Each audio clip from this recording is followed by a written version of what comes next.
네, 스티븐 비건 미 국무부 부장관이 이번 주 우리나라를 방문합니다. 대북 특별대표를 겸임하고 있는 비건 부장관의 이번 방문은 미국 대선 전 북미 대화 재개를 타진할 사실상의 마지막 기회가 될 수 있다는 점에 특히 주목되고 있습니다. 네, 자세한 내용은 워싱턴 연결해서 알아보겠습니다. 윤석희 특파원. 네, 워싱턴입니다. 네, 먼저 비건 부장관의 한국 방문 일정이 공개가 됐다고요? 아직 미 국무부 차원의 공식 일정은 발표되지 않고 있습니다. 다만 이곳 현지 시간으로 월요일인 6일 오전 출국길에 올라 7일 한국에 도착할 것으로 보이는데요. 비건 부장관은 2박 3일간 서울에서 일정을 소화한 뒤 일본으로 넘어갈 것으로 알려졌습니다. 방한 기간에는 조세용 외교부 1차관 등과 만나 한반도 관련 상황과 대북 공조 방안 등을 논의할 것으로 보입니다. 비건 부장관은 지난해 12월에 이어 이번에도 청와대를 방문해 문재인 대통령을 예방할 가능성도 제기됩니다. 최근 청와대 외교안보 라인이 개편된 만큼 일부 인사와 상견례 차원의 면담이 있을 수 있다는 관측도 나옵니다. 네, 관심은 비건 부장관이 북한 문제와 관련해서 어떤 메시지를 발신할지, 또 북한이 응답할지 여부가 아니겠습니까?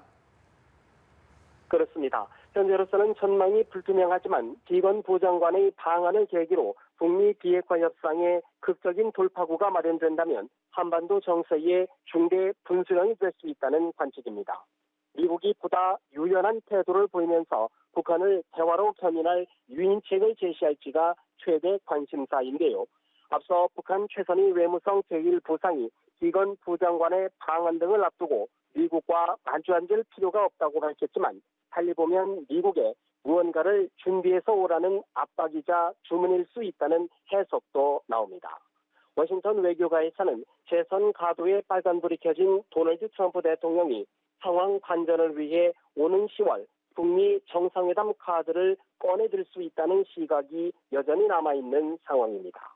다만 트럼프 대통령이 대선을 코앞에 두고 확실한 담보물 없이 정상회담에 나서기는 부담이 크고 북한 역시 미국 대선 전 협상 재개라는 위험을 감수하지는 않을 것이란 관측에 무게가 더 실리고 있습니다.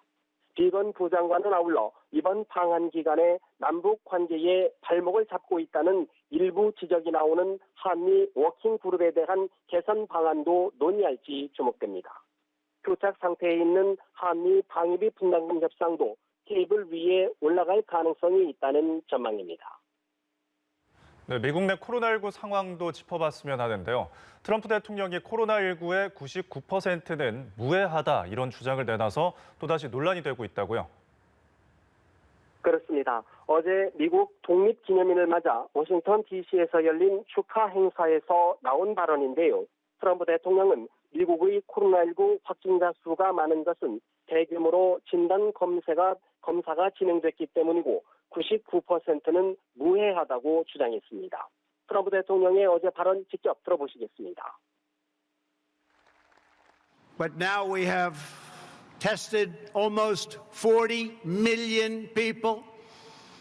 By so doing, we show cases, 99% of which are totally harmless.